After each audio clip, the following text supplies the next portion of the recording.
for yourself on the chair.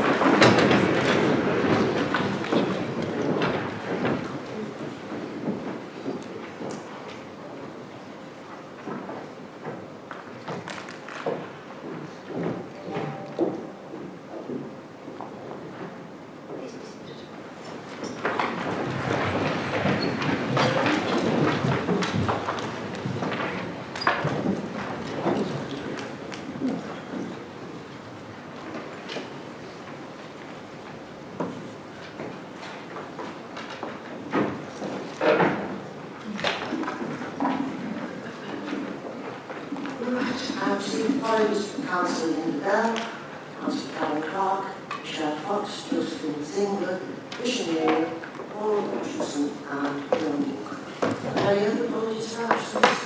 Chair. Martin, thank you. So yes. Councillor Wallace. Thank you, Chairman. Councillor McIntyre will be coming up to finish his work with the NHS. Thank you. Item 2, declarations of interest. Can I remind members that we have any registrable and or non-registrable interests in matters appearing on the agenda and the nature of the interest, they must verbally declare in respect of any items of business to be discussed at this meeting and the nature of such interests.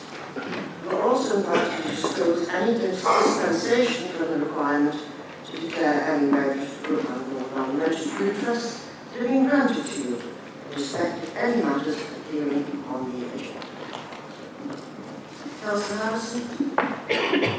Thanks, Chair. Item 5 on the agenda, under motions, is motion 4. And the Council representative, I do have dispensation and Northumbria Healthcare Trust. Thank you, Councillor. Councillor Fairley.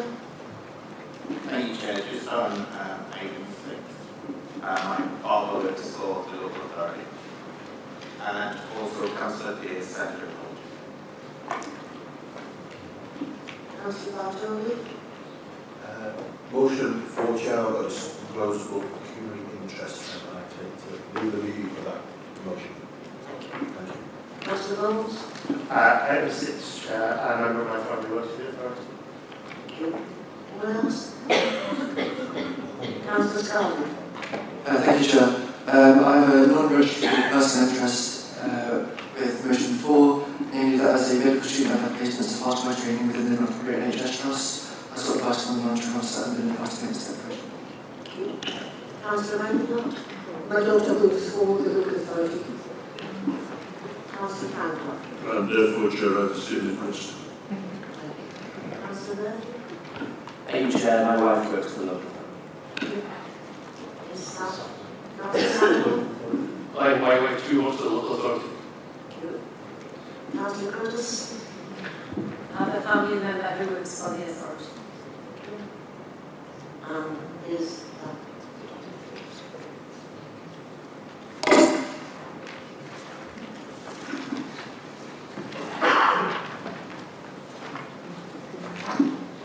item 3, the minutes. Can I ask the council, these are the minutes for the 19th of January 23. Can I ask council to confirm these minutes, please? Thank you. Next item is minutes of the council meeting held on 16th February 2023. Can I ask council to confirm these minutes, please? Thank you.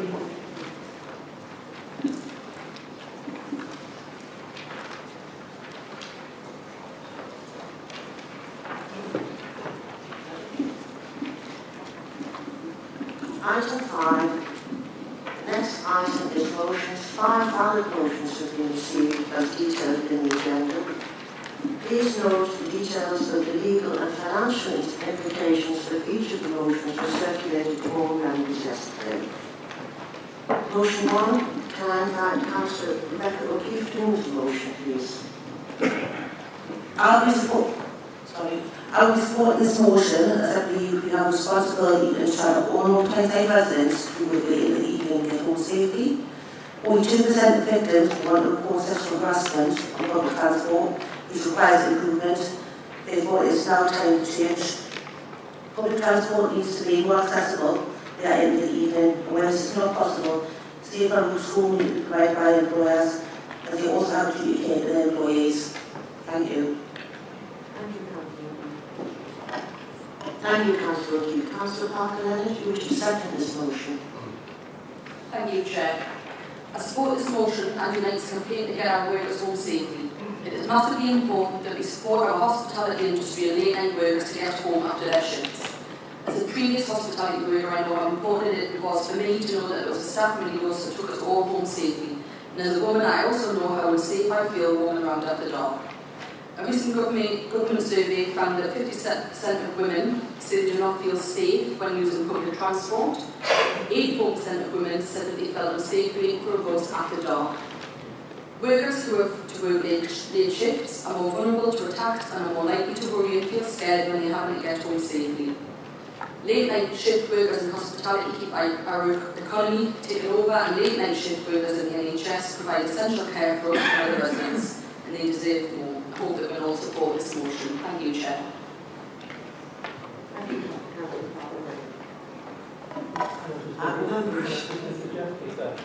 We can't hear you. We couldn't hear what she said at all, and it's the noise. Yeah, I understand that. What do you say? That's good. Would it help if...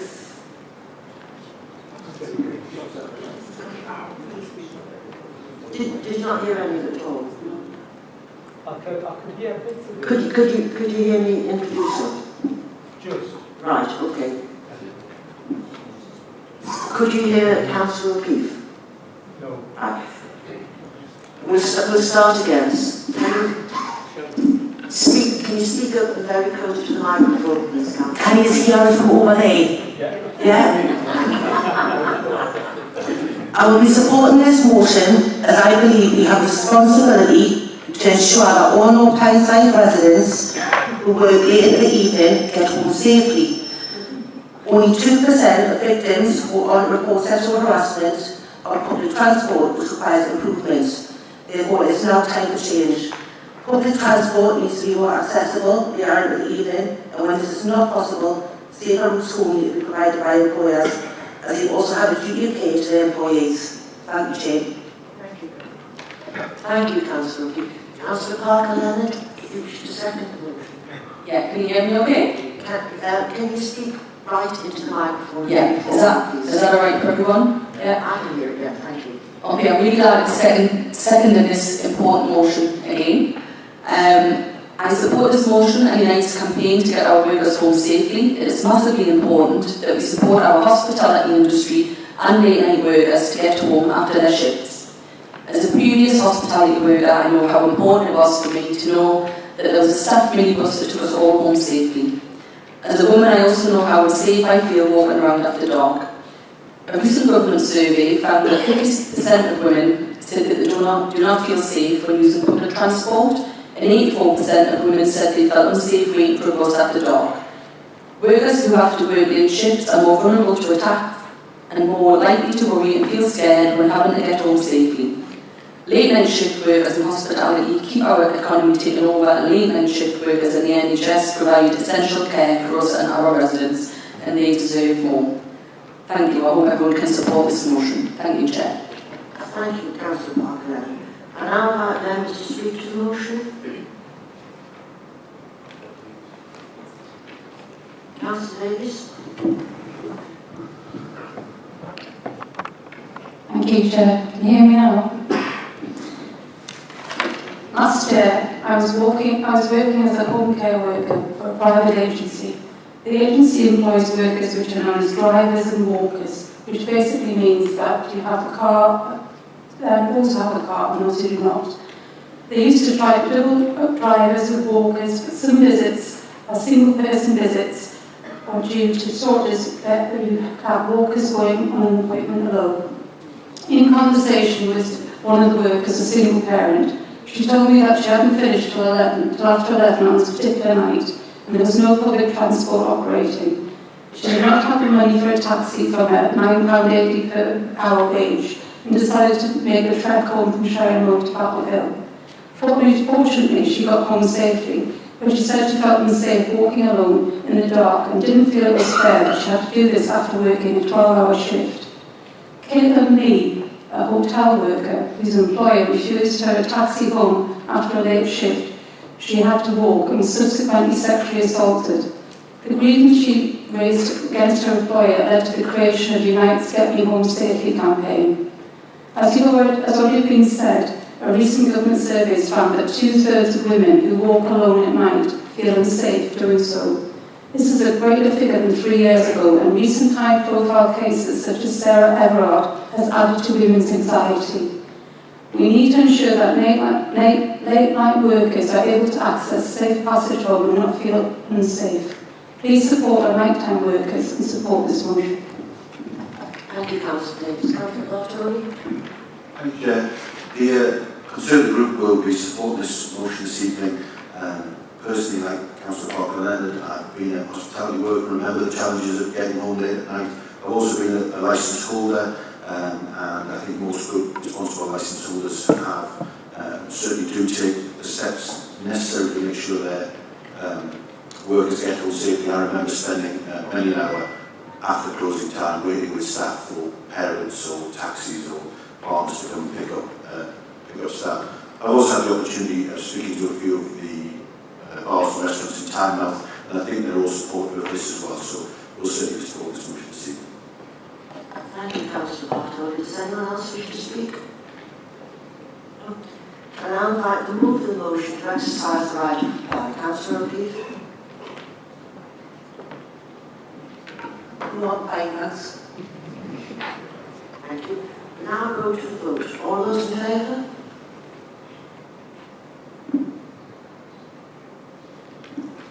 That is unanimous. Thank you.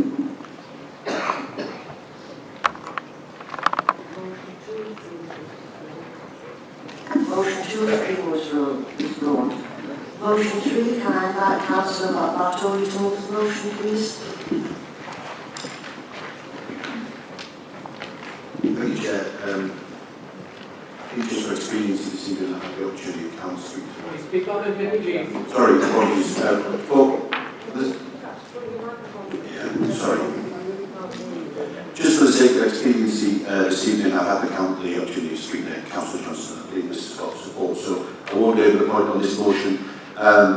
This is a motion I think that's been adopted by a number of councils. This QR codes on the bins I think will be beneficial, not only for the residents who will be able to take an active part in keeping their communities clean, but also be a useful tool for the council as well to hopefully streamline the process. So we'll commend this motion. Thank you. Do you have a second for this motion? Thank you, Councillor Johnson.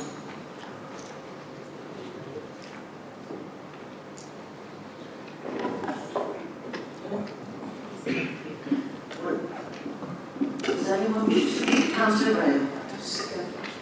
Could I move the aforementioned slight amendment to this motion? Councillor Graham, can't hear you. Can I move a slight amendment as agreed to this motion? Yes.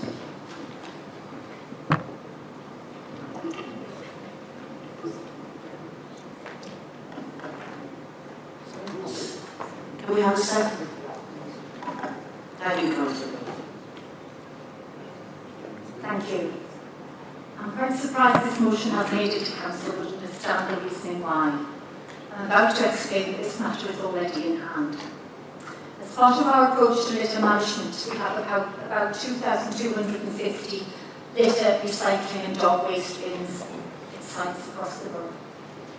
As Council knows, as part of next year's budget, we will be adding a further 100 new larger capacity multi-purpose bins as part of our commitment to improving environmental standards and to help manage litter and maintain cleanliness right across the borough. We are also investing in additional staffing resource and an appropriate vehicle to ensure these can be serviced accordingly. In the Council's North Tyneside Plan 21-25, key policy theme of the elected mayor is to have a green North Tyneside, which includes hit squads to crack down on littering. The North Tyneside Council Digital Strategy sets out a clear policy context for the digital ambition of the authority. This is to design services to make interaction with the authority easy and consistent in order to deliver our customer promise. For our staff, we will provide devices and applications that are fit for purpose and reliable, and we will support all colleagues to have the skills and confidence to use them. We will work to ensure people are safe, digitally confident and connected, and we will support the growth of the digital economy and use technology to help make North Tyneside a greater place to live, work and visit. In line with the digital strategy, a programme of work is already underway to transform our customer interactions with the introduction of a new customer relationship management system. This new system, called the CRM system, will allow residents, businesses, visitors and customers to interact with the authority using easy-to-use and accessible digital tools. The CRM is in the process of being developed, and the facility to report issues and access information via a physical QR code is already within the scope of this work. This feature is a part of a wider range of mechanisms being put in place to make it easier to inform the authority about any issues. For example, the system will also be able to use location data to identify nearby assets. This ambitious programme was initiated in August 2022 and has already delivered the replacement of all reported forms with the new mobile-compatible forms.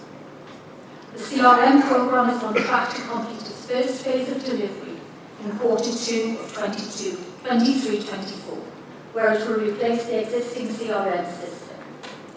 Phase 2 will deliver mobile applications for officers to use to respond to inquiries quickly in the field and focus on the digital transformation within environmental services.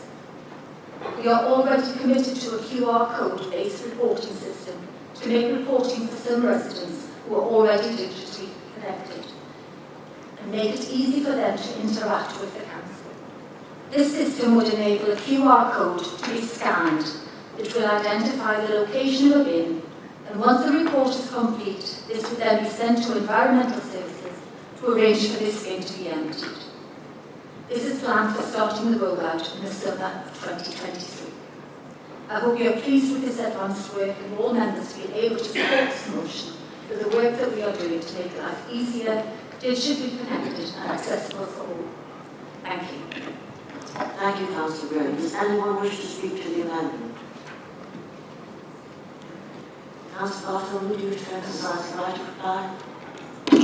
No, thank you, Chairman, for everything you said.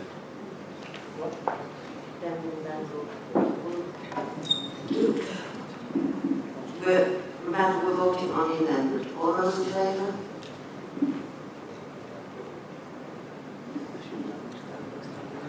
And that is unanimous. Thank you.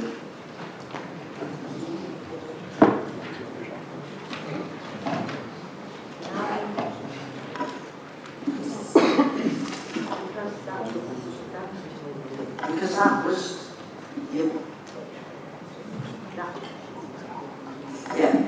amendment now becomes a substantive motion, so we now vote on the substantive motion. All those in favour?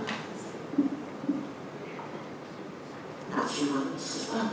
Thank you. We now move on to item 4. Can I invite Councillor Lawrence to move the motion, please?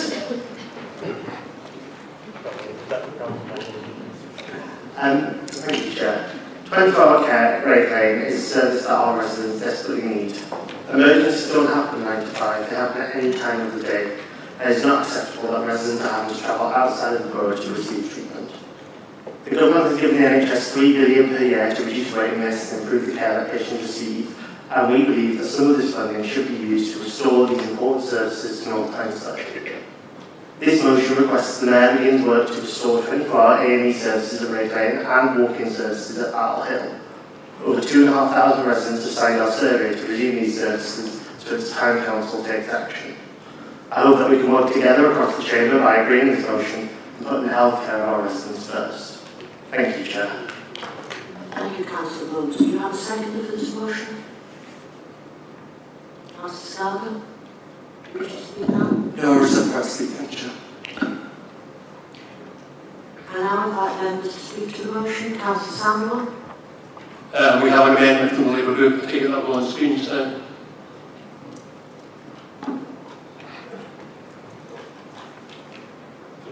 You have seconded, Councillor Stanley. Councillor Johnson.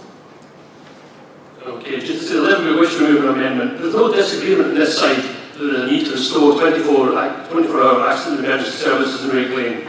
We will continue to use every opportunity to press for that. The responsibility lies with Northumbrian Healthcare, whose senior decision makers have continually refused to listen to public opinion on the issue. So the purpose of our amendment is to remove the praise for central government and replace it with a more accurate reflection of the views and experiences of local residents, which I'm sure was to come out in your survey. The Conservative government's austerity agenda has seen a steady decline in the capability and responsiveness of the NHS. This decline set in well before the pandemic. The requirements of medical advances in an ageing population mean that the NHS will require around 4% in advancement over and above inflation rises every year to simply keep up. Since 2010, this has only happened in 1 year. Wait times at our current A&E facilities are unacceptable. Ambulance wait times for priority calls for Category 1 incidents in December consistently miss targets, with ambulance often waiting for excessive periods to unload patients to hospital staff and declaring preventing them from going out straight away for another call. It would therefore be farcical to write to the Secretary of State to ask to give him a pat on the back in these circumstances. We should be asking him to intervene to direct Northumbria Healthcare to provide properly resourced A&E services at Rake Lane. Our amendment takes care of that. Thank you. Thank you, Councillor Sanders. Councillor. Thank you, Chair. I think as Councillor Samuel said, had this motion came without law and the Conservative government language in it, we'd be happy just to support it. But as it did, we thought we had to move the amendment to set the record straight on the record of the Conservative government on the NHS. So we do hope still everyone in the chamber can support it. It is Battle of the Ward, Councillor. The removal of Battle of the Ward was a disgraceful decision. At the time we campaigned against it and it still went ahead. It was an absolutely fantastic service in the community that stopped lots of people getting anywhere near both Rake Lane and NSEC in the first place. So we really would like to see both Rake Lane 24-hour and Battle of the Ward reopened and expanded the medical facilities right around the borough, not just in other places as well. Thank you. Thank you, Councillor Johnson. Councillor Alford. Do you have your hand up? Yes, can everybody hear me? Yes. I'm supporting my issue around this, which many of you will know. I worked at North Tyneside, I worked in Casualty, I worked in A&E, the theatre and everywhere else there was that could work for the states. When this application for a new hospital to be looked at and reviewed, people will tell you that I did not support it for the reasons of losing A&E, maternity services, all the services that people in North Tyneside require. And from that, it's been a really hard time. Where the new hospital is, which is a point I made then and I will now, is the fact that it's hard for people to get to.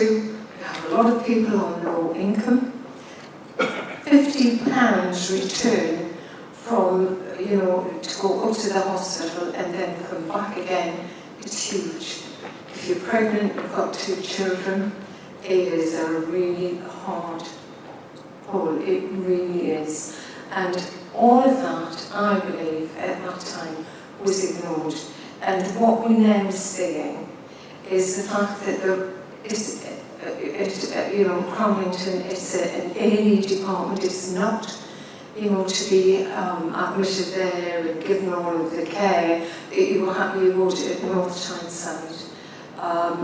We don't at the present have anything on the ground within North Tyneside. We have 200,000 people, and they require help, support, need.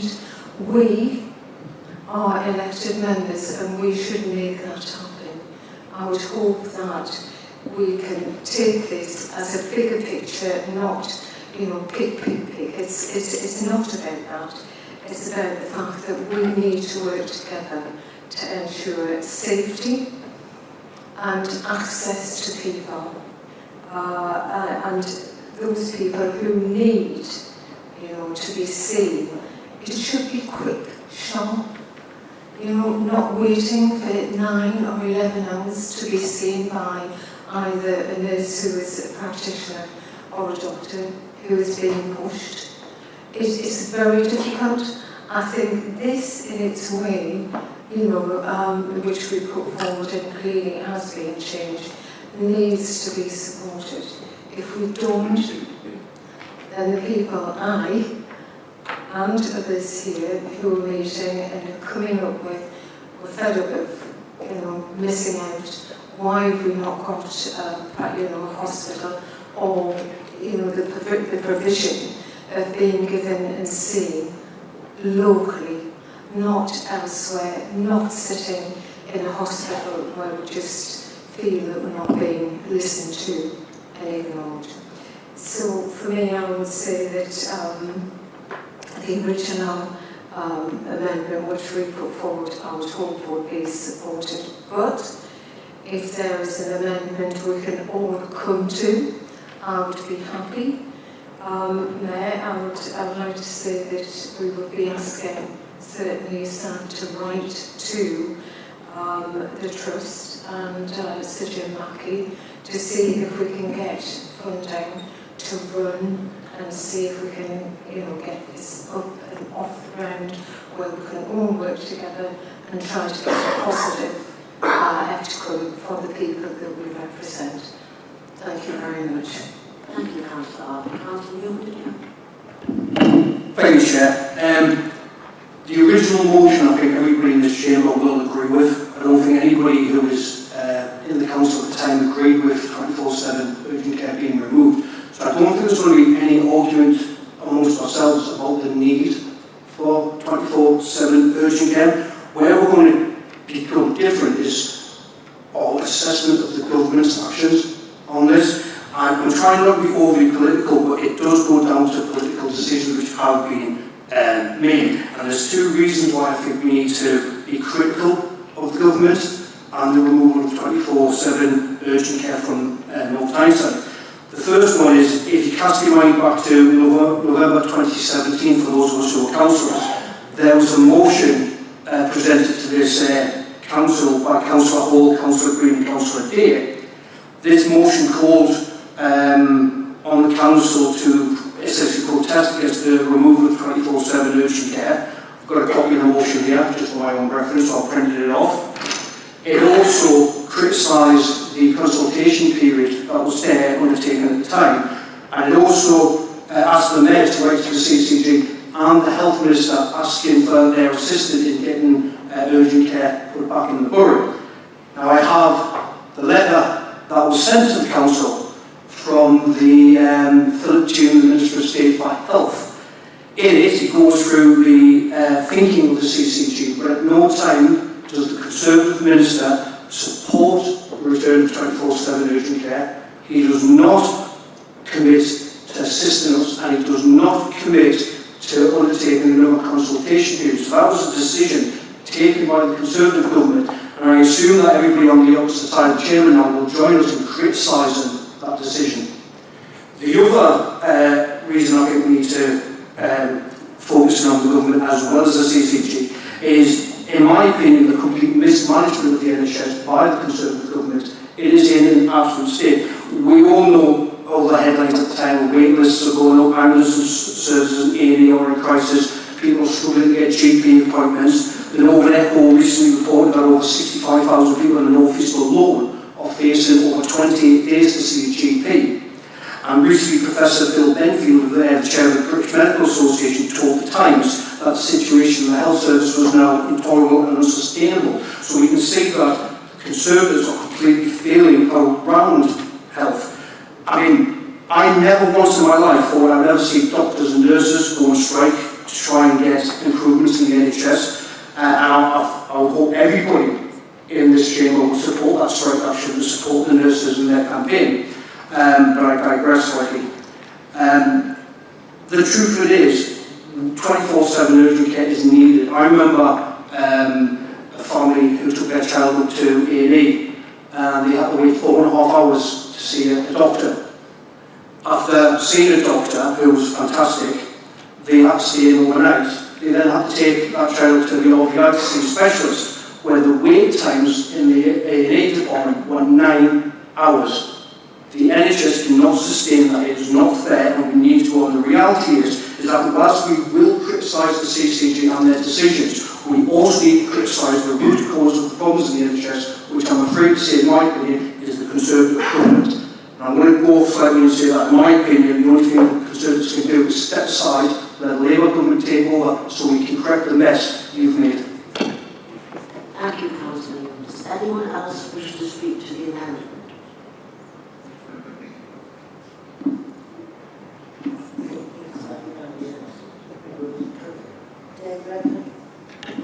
Thank you, Chairman. I would just like to say for a number of years now, both myself and the two MPs have written to ministers, have written to the CCG, time and time again, about the facility here for AED.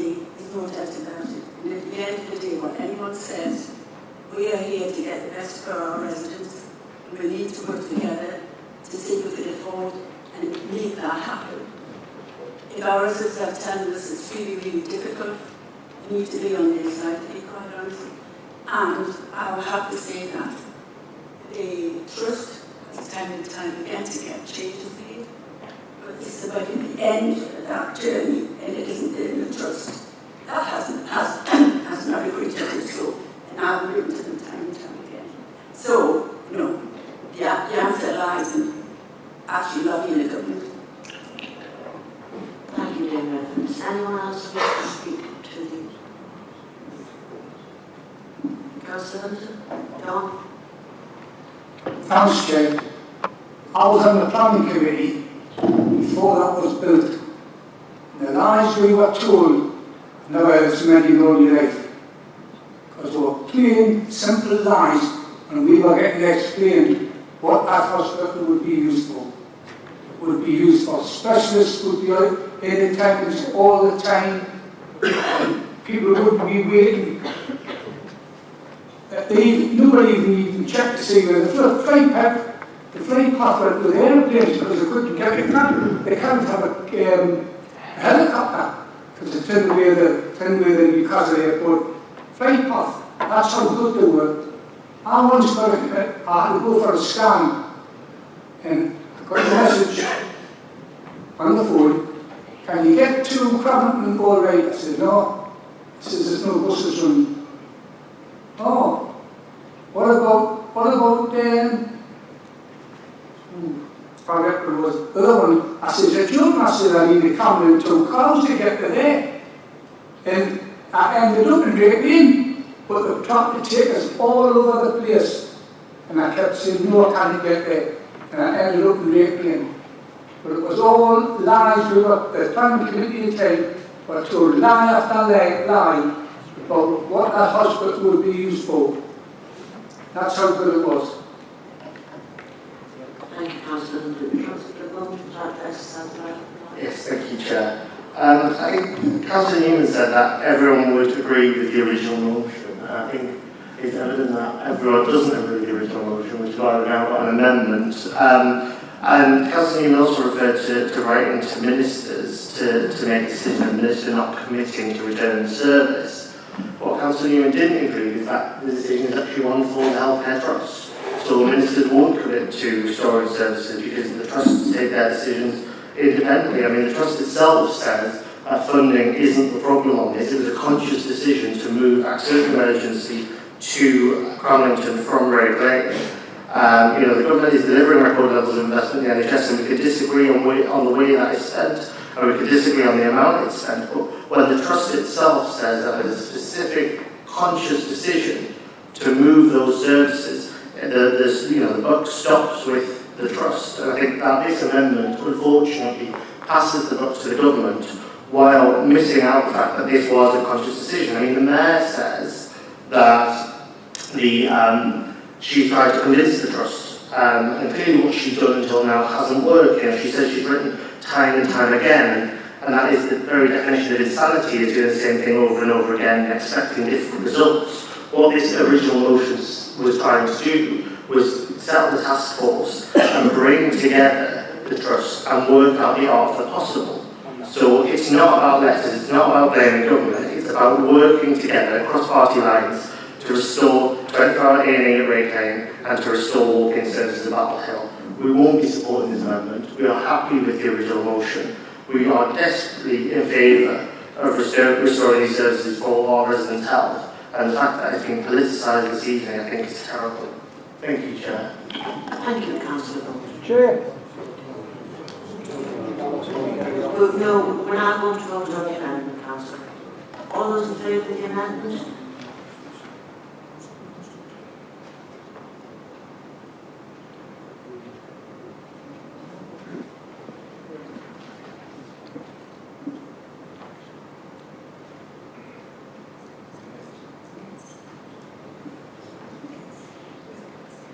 Those against?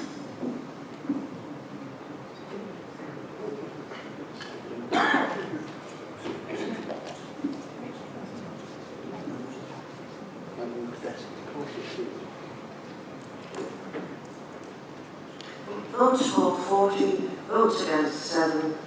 You.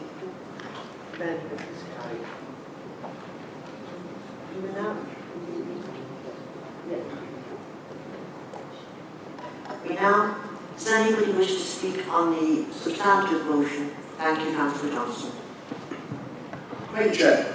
I want to say, with Councillor Bourne said he wants what he wanted to achieve, the amendment still achieves exactly that. Yes, it does levy some criticism on Conservative government, which we feel is justified. You're always not going to feel unjustified as Conservatives. But this still does ask the Conservative task force, with local authority involvement, to improve access to emergency care in North Tyneside. We'll take that focus to restoring 24-hour accident emergency at Rake Lane and walking services at Battle Hill. And it's still right to the Secretary of State outline our priorities for returning these two care services in North Tyneside. So, in terms of what the motion actually asks for us to do, it is still exactly the same as in your motion. We've just removed the glory of the Tory management of the NHSL. So we would urge the Conservative group and the Independent group to support this motion because it does exactly as was asked in the first place. Thank you, Chair. Thank you, Councillor Johnson. Does anybody else wish to speak on the substantive motion, the original motion? Councillor Sanders, would you like to reply? Very briefly, Chair. I mean, Councillor Bones somewhat confused me because the part of the motion that concerned the most is still there. We're still setting up a task group, a multi-task group.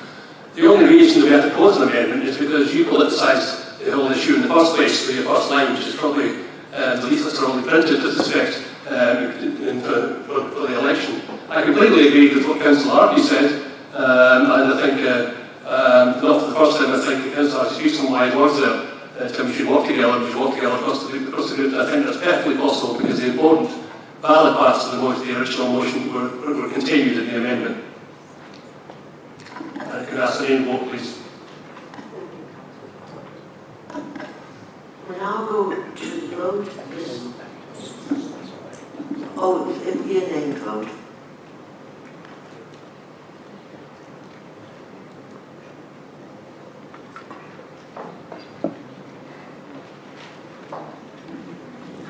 This is Just to remind you that you're voting on the substantive motion as amended.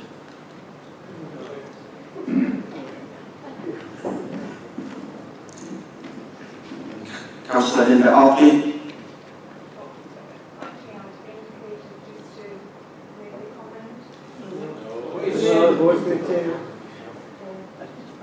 Sorry. 4. Councillor Ken Barry. 4. Councillor Lewis Bond, who's absent himself. Councillor Gary Bell. 4. Councillor Liam Bournes. 4. Councillor Brian Beers. 4. Councillor Carol Beers. 4. Councillor Debbie Cox. 4. Councillor Naomi Craven. 4. Councillor Julie Chris. 4. Councillor Eddie Dark. 4. Councillor Kath Davis. 4. Councillor Sarah Day.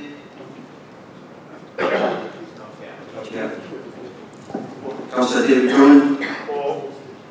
Councillor Peter Early. 4. Councillor Sandra Graham. 4. Councillor Margaret Hall. 4. Councillor Kirsty Hallway. Councillor John Harrison. Councillor Janet Hunter. Councillor John Hunter. Councillor Val Jameson. Councillor Paul Johnson. Councillor Hannah Johnson. Councillor Christopher Johnston. Councillor Joe Kerwin. Councillor Frank Lott. Councillor Wendy Lott. Councillor Gary Madden. Councillor Louise Marshall. Councillor Anthony McMullen. Councillor Jim Montague. Councillor Thomas Mulvenna. Councillor Martin Murphy. Councillor Andy Newman. Councillor Pat Oliver. Councillor Rebecca O'Keefe. Councillor John O'Shea. Councillor Erin Parker Leonard. Councillor Stephen Phillips. Councillor Bruce Pickard. Dame Norma Redfern, elected Mayor. Councillor Willie Samuel. Councillor Ollie Scargill. Councillor Jane Shaw. Councillor Matthew Thurloway. Councillor Judith Wallace. Councillor George Westwater. And Councillor Matt Wilson. Voting for any abstentions. Vote is carried unanimously. Vote for 47. Thank you.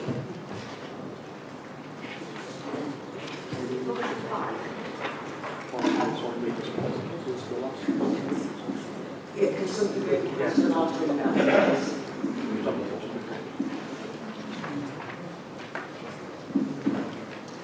Can I invite Councillor Scarlett to move the motion, please? Thank you, Chair. The plans to build 3,000 new houses at Ray Lane is unparalleled in the disruption it's going to cause to people's lives around that area. The loss of our green space is just one aspect of this terrible plan.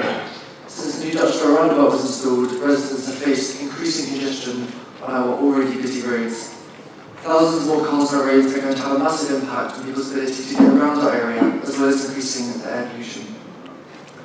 There's also the impact on local school spaces and the provision of local healthcare services. I hope that with this motion we can form a cross-party consensus that building a development of this size in this location just isn't right and is directly against what our residents want. Thank you. Thank you, Councillor Scarlett. Do you have a second to this motion? Thank you, Chair. Reserve the right. And I invite members to speak to the motion. Yes, Councillor Johnson? Move amendment, please, Chair.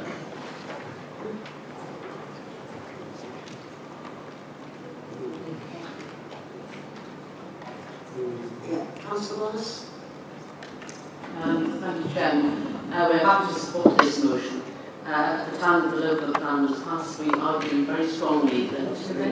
Chair, move an amendment, a formal procedural motion when you move an amendment. That should be then asked to be seconded and voted on straight away. Follow the procedural rules, so can I ask as I move the amendment, that be followed, please? I submitted it to in advance, do we?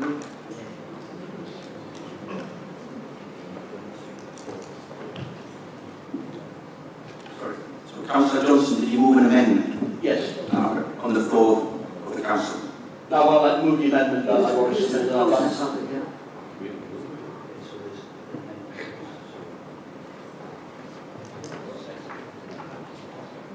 you have a second for the amendment, Councillor Johnson? I'll second it. Thank you. Thank you. That's great. We will now, does anybody wish to speak on the amendment? Chairman, could we have an option? Shall we go back to the years? Can you read it? Have you seen it? 2 minutes. 2 minutes.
Chair, can I move the amendment while members are reading because it might add some context to why I want to do so?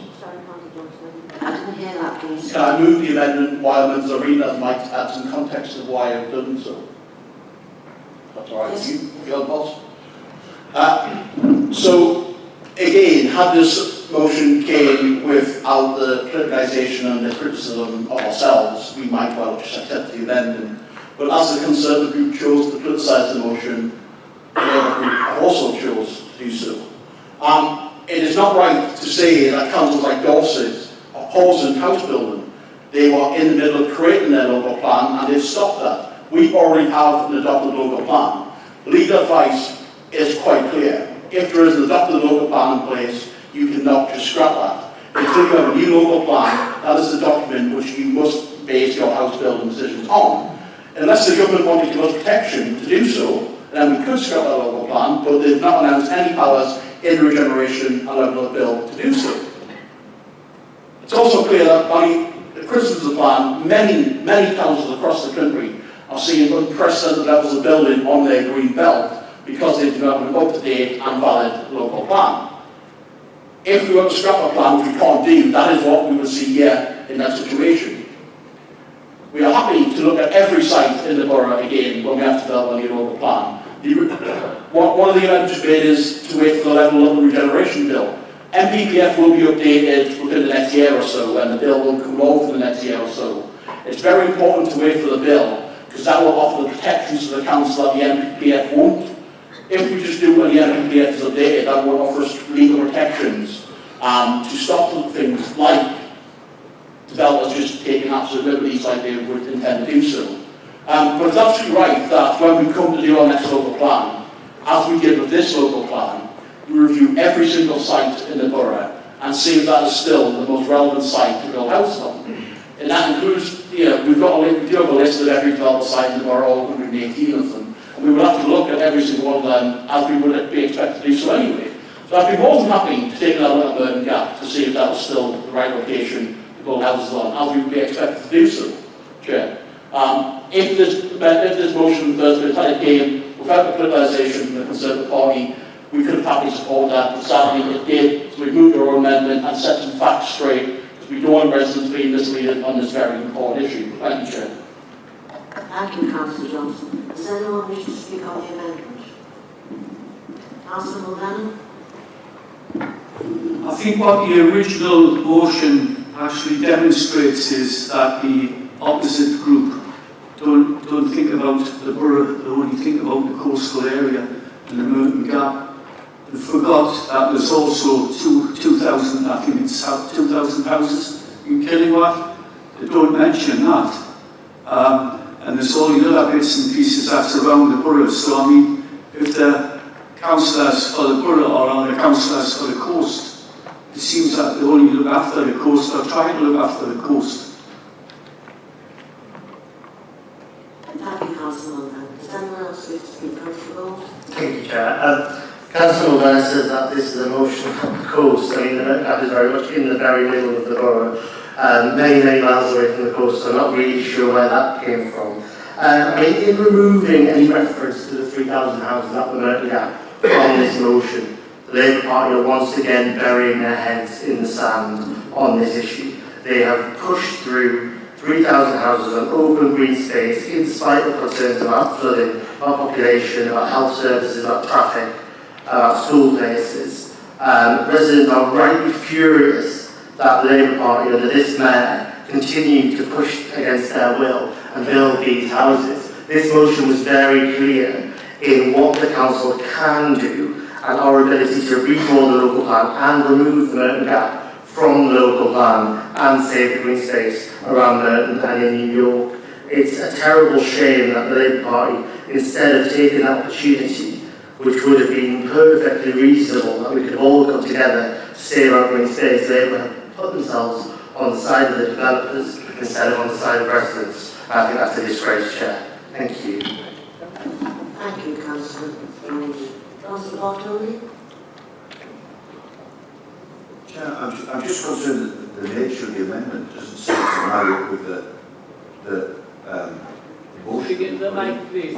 So, sorry, I'm just concerned that... No, just a minute, Councillor Bartoli. Can you speak into your mic? Yeah, sorry. We can't hear you. I'm just concerned that the nature of the amendment... Can you speak into the mic as in the amount in front of it?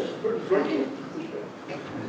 Chair, I'm concerned that the nature of the motion, that as it's seen on there, doesn't seem to reflect what's in the motion on the papers. There's parts missing from the motion on the papers which don't seem to be on there and haven't been shown as crossed out in the light blue sections. So it's unclear exactly what Councillor Johnson's done with some of that wording.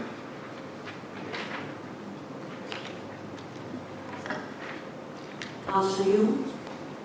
Oh, sorry. Sorry, Chair. Look, actually, I'm not going to make, you'll be pleased to know I'm going to make this really quick because I don't think I could match the inside knowledge of some people in here. I just want to bring it back that house building is always going to be an important subject. We've got a growing population, not a lot of land. It's going to be quite difficult. And I go back to, we should be looking at house building based on evidence and need. I've got 4 children, I've always talked about my children. My house didn't exist 25 years ago. I needed the house, I needed a large property. My 4 kids, how much I love them, I don't want them to live with me for the rest of their lives. They need to go and get their own place. So I'm more than happy to support the amendment because it's taking a sense of trying to politicise a very important subject and trying to put it back in the basis of evidence and need. So I think we should all just, put the politics to one side and support the amendment. Thank you, Councillor. Councillor Frank? Thank you, Chair. What is disgraceful is what we've got here. We've got a couple of Conservative councillors who have actually never experienced the responsibility of being in authority, putting forward a populist motion, which they know, as has been pointed out by Councillor Johnson, would actually lead to bedlam in the planning world. And I speak as a former chair of planning. If you abandon the plan, then you've got no framework with which to permit future development. If you've got no framework, then planners and house builders will please themselves. That's why it's essential that we do pass this motion to retain control over planning in North Tyneside until such time as we develop a new plan. Thank you. Point of order, Chair. The original motion does not include any reference to abandoning the plan, as Councillor Lars just suggested. I've been informed, Councillor Gold, that that's not a point of order. Councillor Audrey? Thank you, Chair. I'm just wondering, Merton Gap was known as an area which was, if you remember the day that we had a lot of rain, I'll put it that way, I think we were all flooded out. But I remember the flooding that we had from one side of Rake Lane right over, right across to Merton Gap, plus the houses in North Eaton South, which is what it was called at that time. And I'm just wondering what has changed to actually bring that forward, bring the area forward. Has any work been done around that? Might not be the time to ask, but I think it's the right time to ask. Thanks. Councillor Audrey, does anyone else wish to speak? We're now going to the vote. No, I'm not looking at Councillor Sutton. You have the right to reply. Beg your pardon. Thank you, Chair. I'm very disappointed that the original motion hasn't got support from across the chamber tonight. Everything about the 3,000 new houses has been removed from the motion, and it's just another way for Labour to avoid being held accountable for this plan. This amendment is just kicking the can down the road until it's too late, and this Labour Council will have given go ahead to build the houses and will have no way to stop it. Labour are in the developers' pockets, and we're on the side of residents. Stopping these houses shouldn't be a political point, but when both full council and the planning committee is majority Labour, it's hard for it not to be. This isn't about stopping any house building in the borough. We need to build in appropriate sites first. Residents will be understandably devastated that tonight we refuse to stop this development when councils across the country are standing up for their residents, Labour councils here are voting for years of construction work, straining on our local schools and health services and unimaginable traffic congestion. I will continue to do everything I can to stop these houses. Thank you. Thank you, Councillor Scott. We will now go to vote on the... Chair, can I request a name vote on the amendment? Yes, name vote. Do you have a second to that, Councillor Johnson? I certainly asked for a name vote, Chair. I asked my right to reply, sorry. I asked for my right to reply, Chair, rather than the name vote. I think it was Councillor Bones that requested the name vote. Yeah, I asked for a name vote. Do you have a second to that?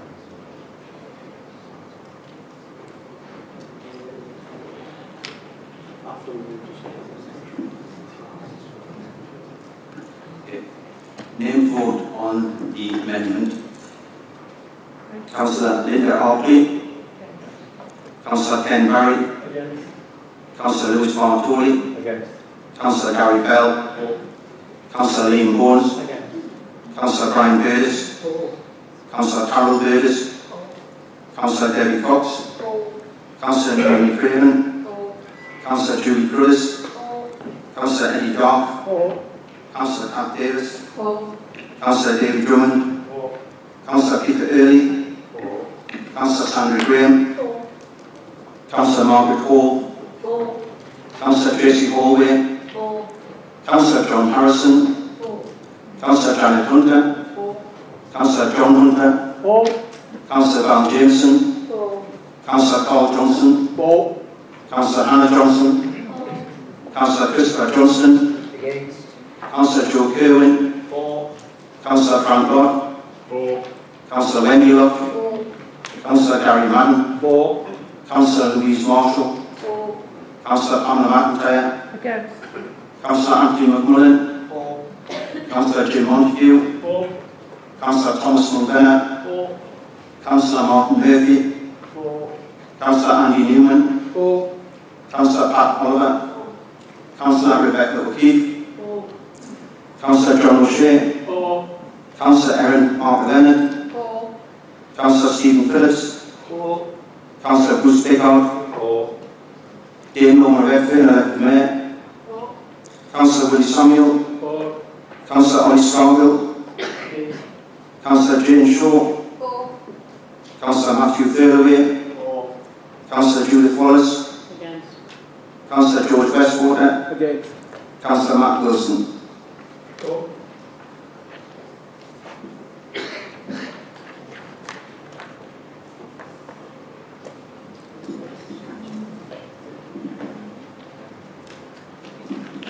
The votes are 44 and 9 again. Councillor Johnson, would you like to speak? This now becomes a substantive motion. Councillor Johnson, would you like to speak on the substantive? I'll wait to see if anybody else wishes to speak for, Chair, but I do wish to be reply at the end of the day. Thank you. Does anyone else wish to speak? Councillor Johnson. Thank you, Chair. Once again, the naivety of the Conservative group fundamentally misunderstanding emotion. If Councillor Scargill really believed in saving houses in the Merton Gap, he'd follow up with his letter to the Secretary of State, which said in May, asking to call in the Merton Gap. Michael Gove was the Secretary of State at the time, and is still the Secretary of State. What did he say? What did the Conservative Secretary of State say to your letter when you asked them to stop house building at the Merton Gap? He hasn't said anything to the council, so I'm presuming he didn't reply to you, Councillor Scargill. The nonsense coming from the other side that the Labour Party is in the developer's pocket is one of the most ridiculous lines I've ever heard in this chamber. If you want to go and look at the donations to the Conservative Party, you will see exactly who is in the developer's pocket. It's certainly not the Labour Party. We've offered a reasonable route to look at every single site in this borough to examine if we still want to develop houses there. You know, we have to bring in a local plan in the first place with this many houses because the Conservative government set those targets. Today, the Conservative group are more worried about politics than actual real actions to serve their residents, Chair. Leaflets rather than stopping houses, which is the continued theme of the Conservative Party. The Conservatives talk about wholly unpopular plans and residents and Yet I often look around this chamber and think, if we were so popular in the Labour Party, we wouldn't quite have 51 councillors, and there's 9 in total on the opposition benches. We have an elected mayor, elected 3 times, and 2 members of Parliament, Chair. So when they talk about us not being popular, Chair, it's consistent. These have been our policies for a long time now, Chair, and they've continued to vote for us in those areas. If you want to stop if you can't stop the local plan, in your speech today you talk about stop the local plan and stop an action immediately. Legally, there is nothing you can do to do so, frankly, Councillor Scoville, and if you believe that, you're completely misleading residents. The local plan will be the local plan if we have a new local plan in place. The best thing you could do would be to lobby your ministers and ask them to hurry up, bring forward the Level Up Regeneration Bill so we can get on with looking at every single site in the borough to see if we still want to develop them. It's complete and utter politics from the other side as opposed to real actions to try and protect residents. We'll always want to be on the side of residents in this borough, but see, we as the Conservative Party are more willing to put leaflets first rather than real action to try and stop house building across the borough. Thank you, Chair. Thank you, Councillor Johnson. We'll now go to vote. This is now become a substantive motion. All those in favour?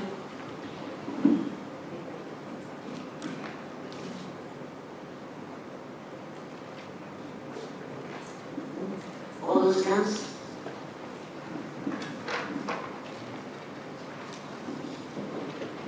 Voting against review and moving against.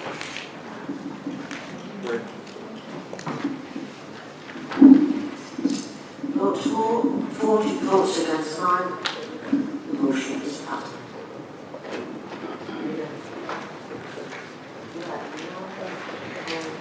We now move on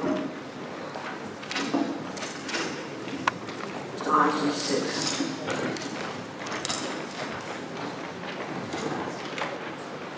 Can I ask the to move the report, please? Thank you, Chairman.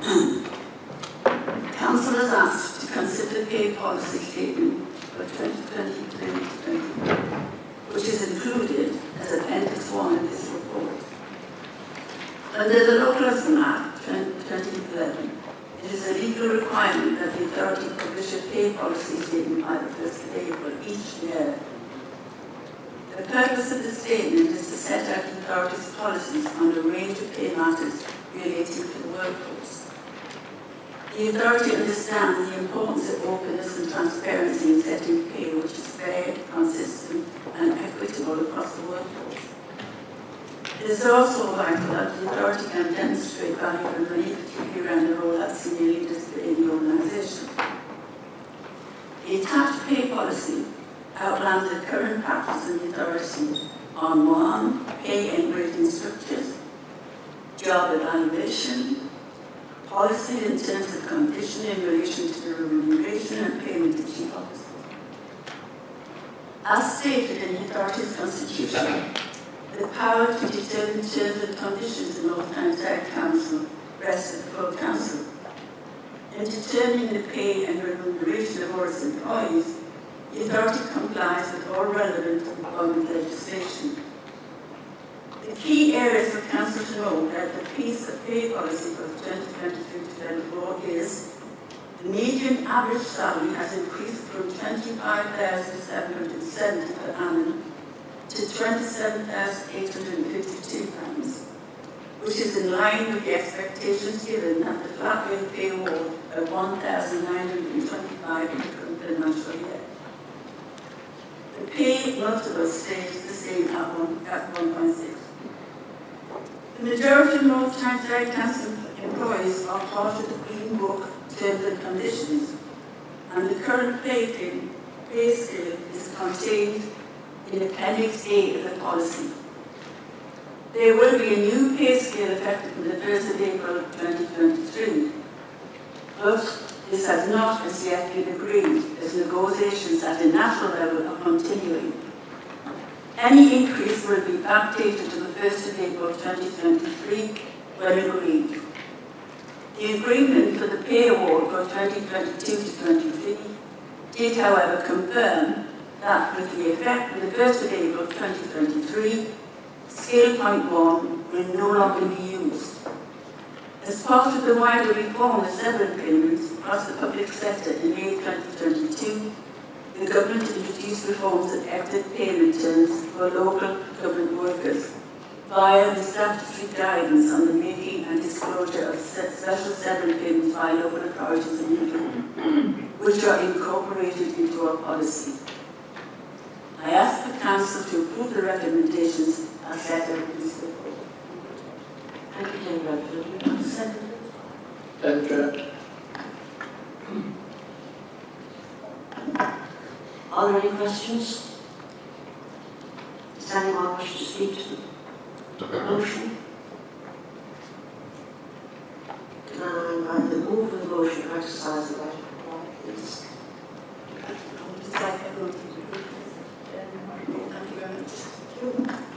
We will now go to the vote. All those in favour?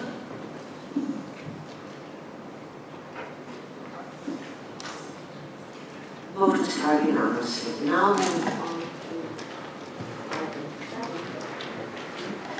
move on to item 7. Can I ask Dame Redfern to move the report, please? Thank you, Chairman. The authority is obliged under Section 5 of the Local Government Housing Act 1989 to designate one of its officers to be a monitoring officer, which is a matter for full council. Stephen Valentine has been appointed to the role of the authority head of law. Following a robust recruitment exercise and takes up that position on the 1st of April 2023. It is proposed that Council designate Mr Valentine to be the authority's monitoring officer with effect from the 1st of April 2023. The current monitoring officer, Jacqueline Lawton, the Assistant Chief Executive, will relinquish that role when the designation of Mr Valentine's monitoring office takes effect on the 1st of April 2023. She has taken on that role since May 2022, in addition to her normal duties, something I'm sure members would like to thank her for. It is proposed that Mr Valentine will be given responsibility for the specific delegated functions that have traditionally sat with the authority's chief legal officer. These are the functions that are referred to in the appendix to the report, and which Council is now being asked to delegate to the head of law.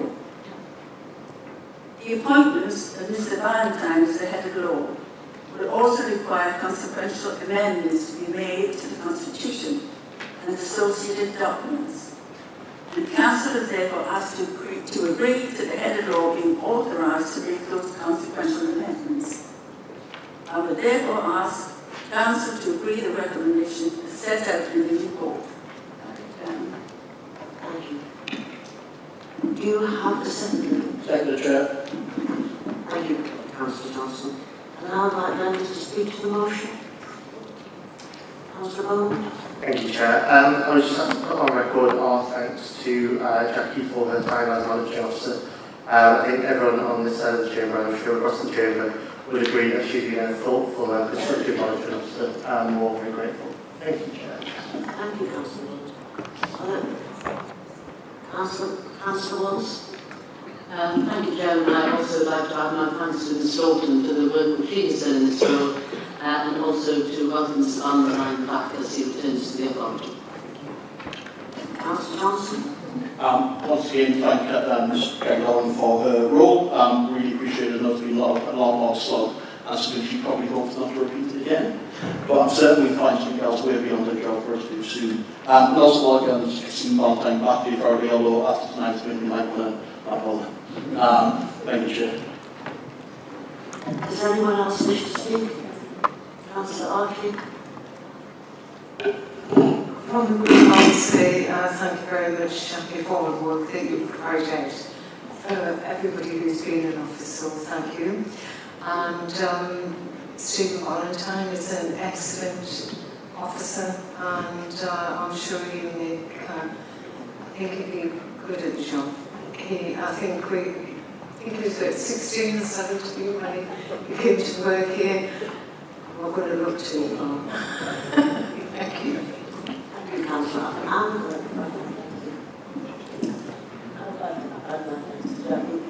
Any mistakes that be made on mine, not hers.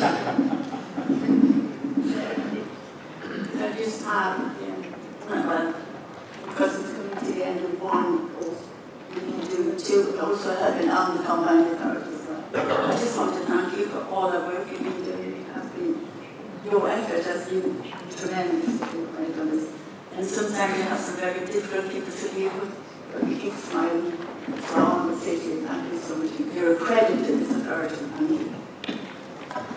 Oh, it's getting right. Does anyone else wish to speak? No? Now we'll go to vote. All those in favour? That's unanimous.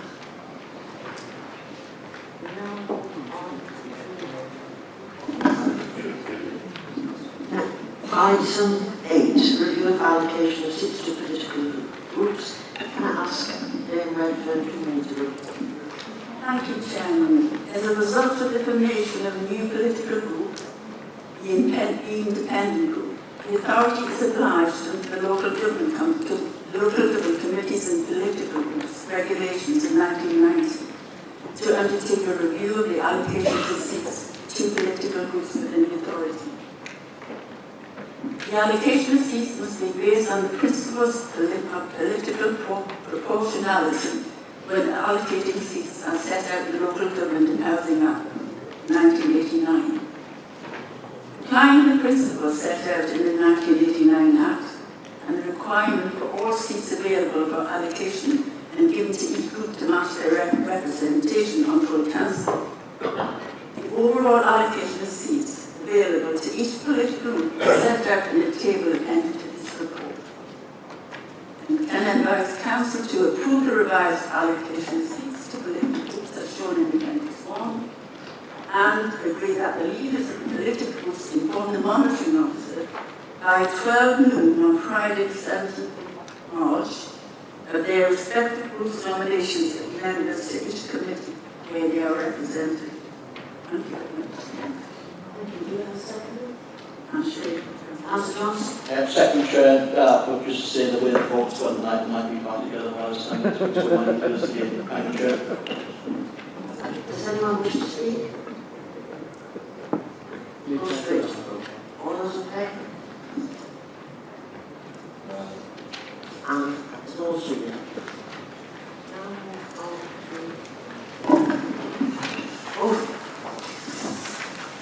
Item 9. Fine. I won't keep you long, I promise.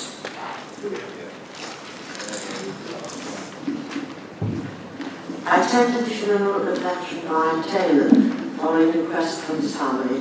Brian was the standard bearer of the Forest Hall branch of the British Legion, of which, of course, I am the councillor in London, and over the years has raised several £1,000s for the Poppy Review.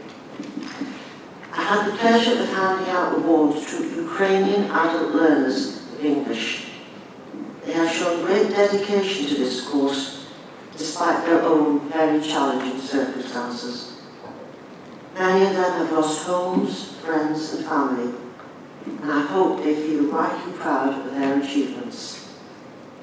I also attended the citizenship ceremony last week, which is always a pleasure and an honour. Thank you.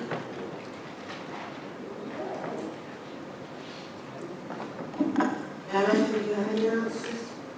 I would just like to take the opportunity to thank those people who are standing there at this present time, because this is our last council meeting, and thank you for all your hard work. And I also want to thank you and wish you every success in the future. And the door is always open if you want to come back. Thank you very much indeed.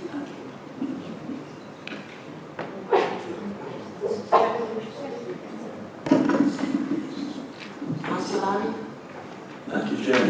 I would like to thank all the officers for all the great support I've received in the 12 years I've been a councillor, and especially in the last year when, because of family group problems, they've supported me magnificently, including the Chief Executive. I'd also like to thank the Mayor for an absolutely wonderful card that she sent to my wife when she first got to know that, how ill she was. I'd just like to thank a few members of Cross because they've been very friendly. We've had a good time. And we're not politically the same people, but we're human beings and we enjoy each other's company. I'd like to thank them all. Thank you. Bye. Thank you, Councillor Barron.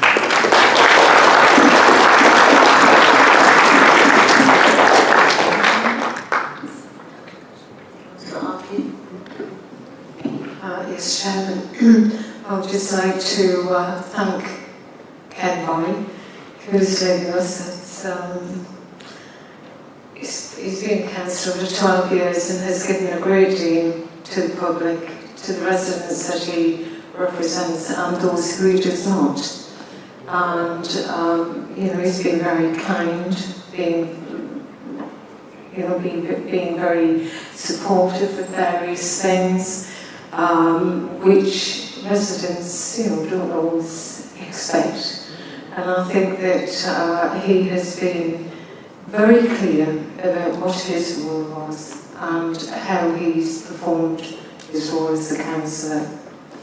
I personally have received quite a lot of support from people ringing up, cost me a fortune again, but ringing up and saying, they're disappointed that Ken won't be with us after May, and they intend to keep in touch with him, and I think that speaks volumes.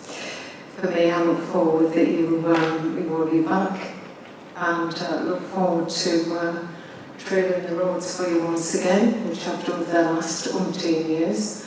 But thank you very much, and I'd just like to say from everybody, thank you.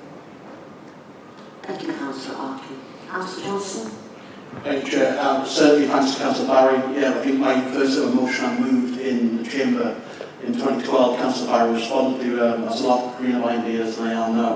And I didn't know how to write a reply at the time of the end of the meeting. So thanks to Councillor Barry for all his work. I'd thank all the group members on return as well. Councillor Martin Rankin, who has been the current affairs the last 2 years, will be remiss. And all of the councillors as well. Councillor Al Percy, Councillor Lisa Ferguson, and Councillor Paul Richardson, who are not returning, have done some great service as councillor in their time on the council, so we really want to thank them as well. But I really think I want to thank Councillor Muriel Green, who will not be returning. Muriel's been councillor for 40 years now, non-stop, which is a hell of a long time for anybody. The Labour Group will be nominating Muriel Green at the AGM to become an alderwoman of this borough, and I really hope we get complete support around the chamber when we go to do that. So thank all the councillors standing down, and best of luck to those that are standing again. It will be interesting to see if we have a first independent return to the council in May. Here. Councillor Westwood. Yes, thank you. I just want to give my thanks to Councillor Ken Barry, being a previous fellow ward councillor in Calder Courts with Ken. When we ran administration and I was cabinet member, a lot of my work in the ward was taken over by Ken, because I had too much to do with my portfolio, and with a good team.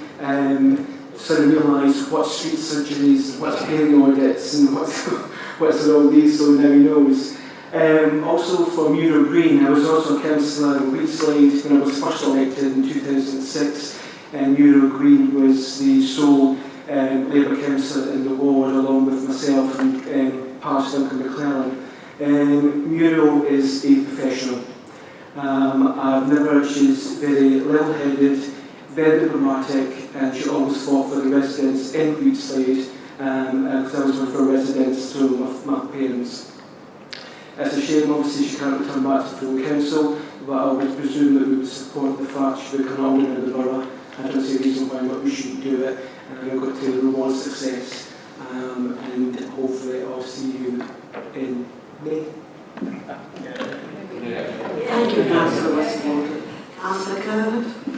Thank you, Chair. I just want to put on record my thanks to Councillor Paul Richardson in Seaton North, who's standing down due to ill health. I first met Paul in 2017 when we were campaigning for our elected mayor. Instantly set up a friendship on Paul's very dry sense of humour and his passion for making a difference for our community.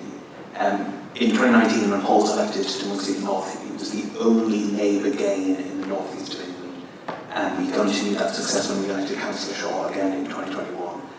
Paul has been an amazing councillor. He's well respected by the residents, and I hope to see him back in this chamber one day soon. Thank you, Councillor Kerr. Does anyone else wish to speak? Councillor Parker Leonard? Just to give my thanks to Councillor Farazine for that she's been here for a short amount of time, but I think we can all agree, those who know us can see the work that she's done. She's probably done the amount of work that would probably take most of us 3 years. So I just wanted to acknowledge her hard work and her ward and what she's done and what she's taught us as well. Thank you, Chair. Thank you. Now, anyone else? No? Now move on to item 11, questions. Question 1, Councillor Holmes, do you want to ask a question? I'll ask the question, Chair. Can the Mayor please explain whether or not she thinks spending over £26,000 on a new council logo is a good use of taxpayers' money?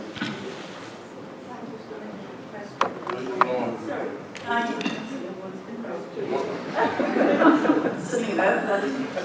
Right. Well, I can assure the council, and I wanted to assure our residents that 26,000 has not been spent on a new council logo.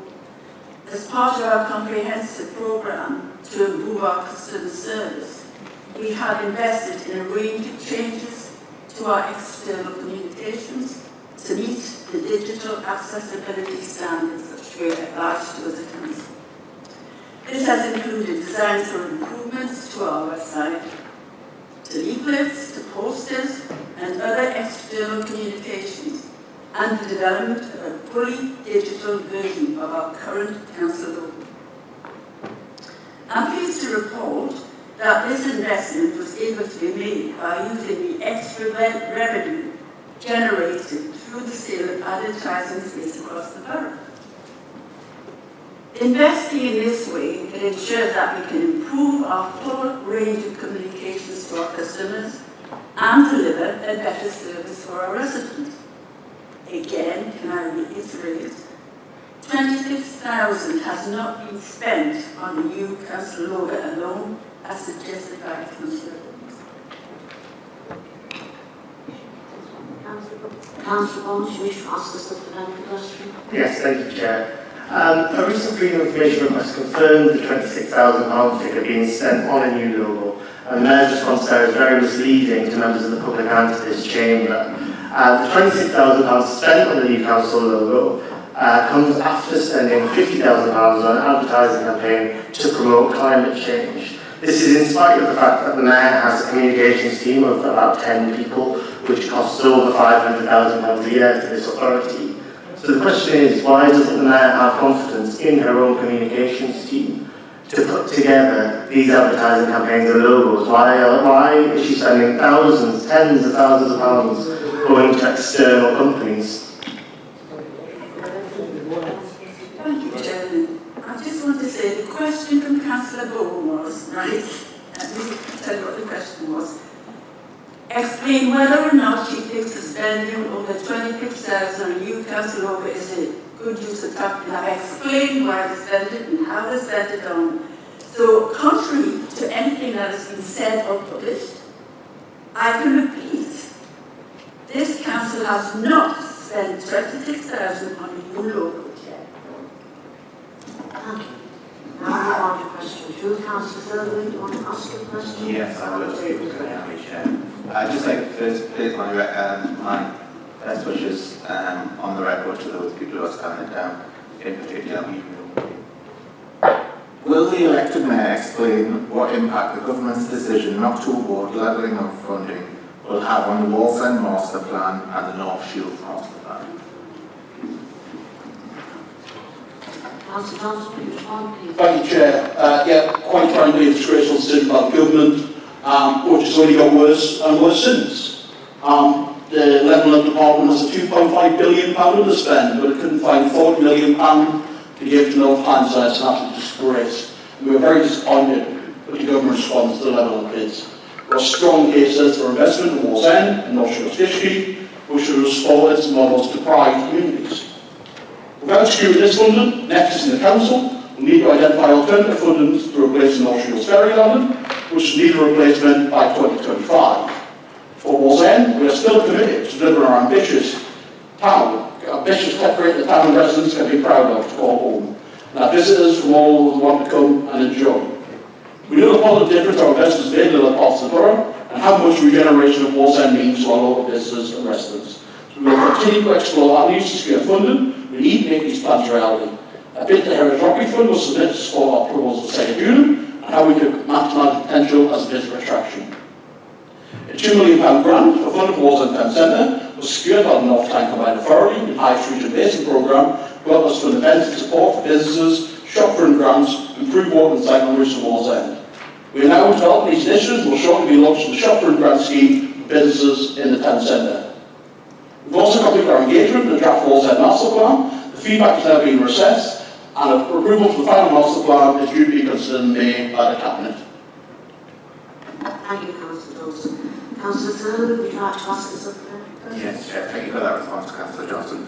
Even without levelling up funding, is North Tyneside Council still committed to the regeneration of Wallsend and North Shields? Absolutely. Respond, please. Absolutely, Councillor Galloway. We are very nearly there on North Shields. We're quite way through. We've seen the various different projects which are progressing as we speak in North Shields, and we are absolutely still committed to moving the ferry landing to Western Quay to improve their offer there. We're also completely committed to developing the Wallsend Master Plan as well. It's not the first time we've had a knockback from the Conservative government, and sadly it'll not be the last, but hopefully there will be a Labour government in there soon. We will absolutely ensure we deliver the Wallsend Master Plan in full as we continue to develop residences for our church.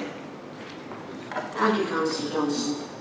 That concludes tonight's meeting. The next full council meeting is the annual council meeting and scheduled to take place on the 18th of May 2023, and details will be posted on the council's website in due course.